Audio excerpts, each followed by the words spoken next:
Hi guys. So I'm here again discussing about a disorder that is very common in these days. So we are going to talk about irritable bowel syndrome, or which is commonly referred to as IBS. So what the name suggests is that it is irritating. It is a bowel movement which is not normal, and hence the name. It is where you tend to have continuous bowel movement without your control, and it is occurring almost all the time you are consuming any food. It is more like a diarrhea, but in diarrhea you have infectious disease involved. Sometimes there is some problem with your large intestine which is not able to control the stools. It is something that you can analyze physically, test under microscope, or it is you can do certain tests to know the cause of this. While what irritable bowel syndrome has as its unique nature is that every time you eat food, sometimes it can be as simple as drinking water. You start getting this irritation and then you want to pass stools. And it is not controllable. It is something that your body just wants to throw it out and not have it stored. Sometimes it might not be even stools, sometimes it might be just water. But as soon as you consume food, you just want to go to the toilet.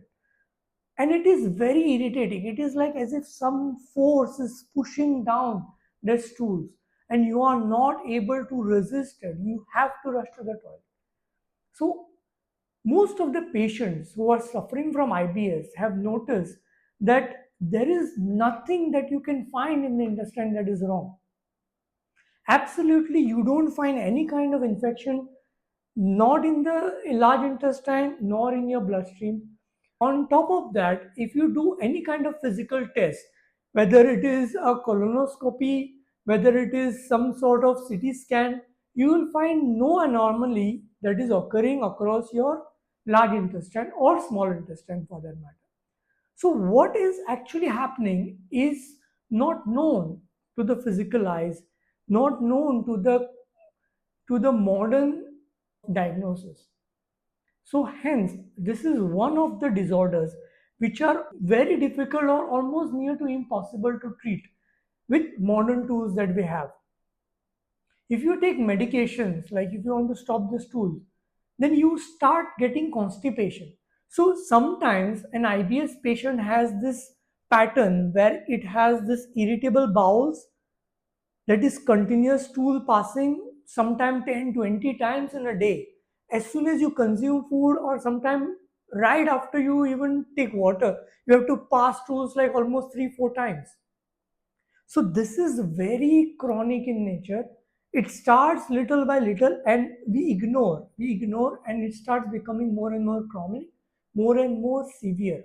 So this is one aspect of it. The second pattern that we find in IBS is that with IBS, sometimes there is constipation also. So you have 3, 4 days of constipation and you feel irritated, like the constipation is such that you start bloating, you find indigestion and everything.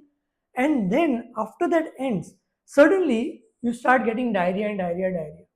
So you pass stool continuously. So this also occurs in a lot of patients. So it kind of confuses the patient whether he has constipation or diarrhea. So IBS is a very complex disorder. So as we know, this disorder is something that you cannot see any physical anomaly, yet you see the symptoms. So that is why we term it as syndrome rather than giving it an absolute diagnosis that yes, this is the problem. So if you notice, a lot of patients who suffer from this disorder have different levels of causes to it. So the symptoms we have just noticed that the first thing is it is irritating. It is something that you cannot control. It is something that you have to rush to the toilet. Second thing, it is occurring many times in a day. Normal stool passing is 1 to 2 times, especially early in the morning or late in the day. Third thing is it is occurring especially after you consume food. You have food, you start purging. You have food, you start passing stools. So this is one of the most common thing that you notice, and it is occurring with constipation, and it is occurring multiple times. So now let us break down the causes of this IBS. So from a classical point of view, from traditional Chinese medicine point of view, we have to see this at multiple levels. Since with Western medicine, you are not able to pinpoint the exact cause of it, we will currently ignore that aspect of system of medicine and directly dive into traditional Chinese medicine.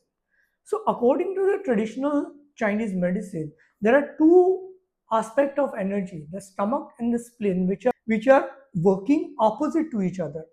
So, we have talked previously about gallbladder and liver, how they are couple channels.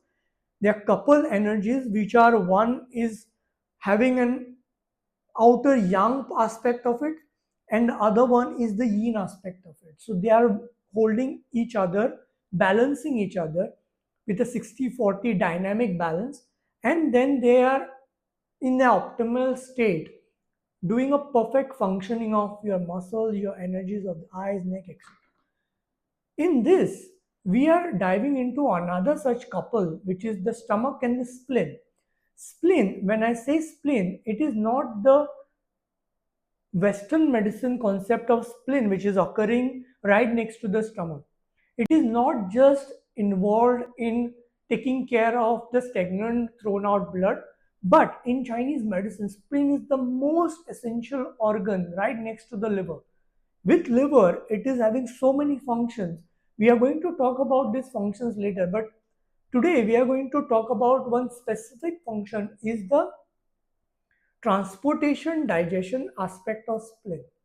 So stomach is an organ which takes in the food, it digests, it burns the food, it acts like a grinder and kind of your pan. It takes the food, it boils it, at the same time it grinds it, and then it drives it into the small intestine, and the small intestine does the absorption part. Now this absorption part is taken care by the spleen. So absorption and transportation is the most important aspect of our energy. So when you take that food, digest it properly, and absorb every single detail of it, and then take it into the liver and spread it across the body.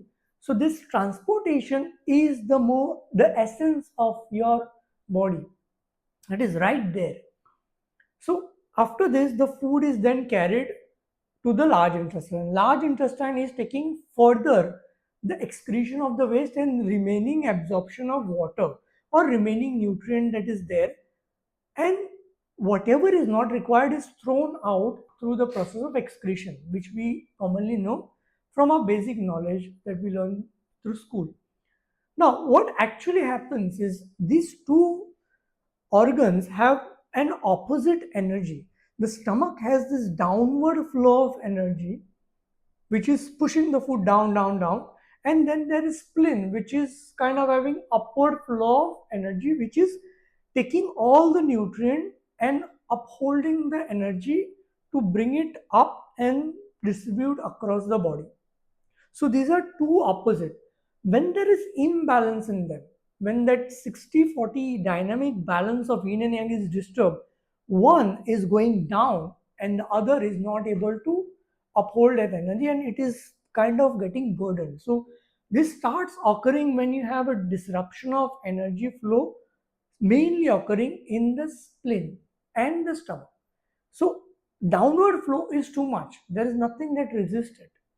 So what happens is this downward flow can be caused by a lot of different causes. So one of the most common is irregular food habits, irregular choice of food. So mostly, especially in India, we have a lot of people consuming a lot of spicy, oily food. Oily and spicy food tend to disrupt this smooth flow of energy. You can understand very simple thing is that when you eat spicy, what happens to your body is opens.